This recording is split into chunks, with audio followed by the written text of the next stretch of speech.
In my last video, I talked about how I think most of these reaction channels need to pivot. Don't worry, no one wants you guys working out in like the general public. This video is what I think our new side characters, shitty channels or best channels, should do during this extremely chaotic time for YouTube and all of us. First, I'll start with Rachel. Her rise was very fast as she's only been in Girl World for like the last year, but then the fall comes just as fast, and I think she knows this. As Rachel is the most highly educated person on the platform, she is our like Neil deGrasse Tyson of Girl World. I think the only real thing Rachel can do is create content about her downfall, the psychology behind what happened, how Snowflake has thrown her ass under the bus, and how we are all going to hate her forever, maybe. I think so. I think she kind of has to atone for what she's done and show the viewer what really happened behind the scenes. Girl World is our own little cult, right? We have our own rules and systems of punishment. I just think before everybody gets the axe from YouTube and you all lose your money, you should think about what you're going to do next. So, Snowflake, clean up your nasty channel. Delete all of that shit about people's bodies. I understand that this is your art, but I think backing it up and taking it off of YouTube is your only hope, and I think you already know that. You see the strikes, you see people losing that sweet YouTube money left and right, and Amber is probably already plotting on you.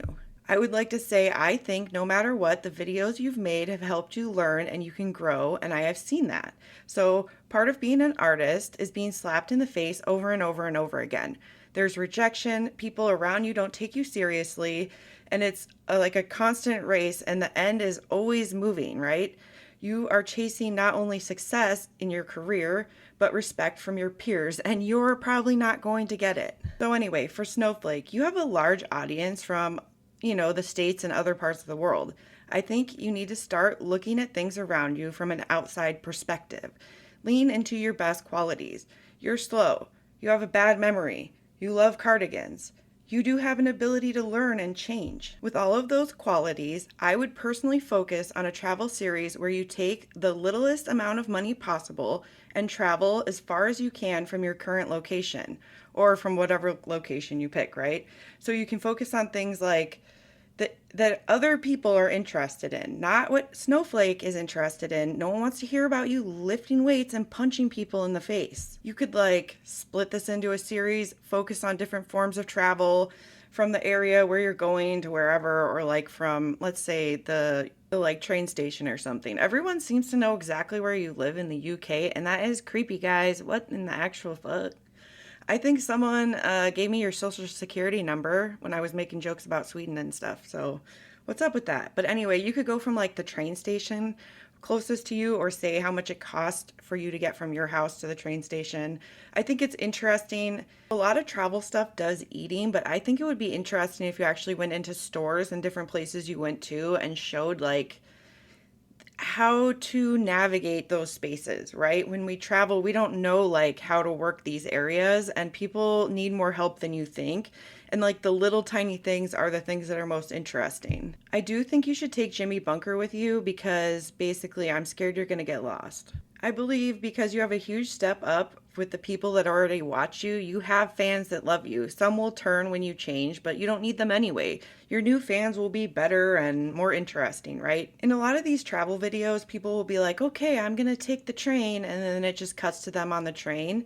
I think for people with anxiety, if you showed exactly where you have to walk, where the ticket is, how much it costs, how to use the system, what issues you've had with the system, how it helps you, what you like about it, where you get on and off the train, and how you act on the train. Because like a bunch of these kids traveling around don't even know how to act on a train. So you could say, on these trains, people talk on their phones, or on these trains, people do not talk on their phones. Or we keep it quiet in the morning and at night more people talk, or whatever you guys do in the UK. I don't know what you guys do. In my last video, like I said, there's a dude from Chicago that just does brick tours. All he does is talk about bricks. I'm not saying you need to be the brick man of the UK. If I was in your shoes and I was able to do this, I would focus on low budget things since no one has money but you, Snowflake. You are the only one that has money. And I would do, like, here's a couple series I would do, right? Weird light switches of Europe and how to use them. The doors of Europe. Just pictures of them. And then you say your favorite ones, right? I know this sounds boring, but a lot of people would watch this. I know they would. So, anyway, medieval bricks and why they exploded and killed a ton of people all the time, right? At least make one brick video. God damn. Okay, Hadrian Wall Walk. Don't do this unless you're going to take Jimmy Bunker with you. I cannot watch you walk this whole wall.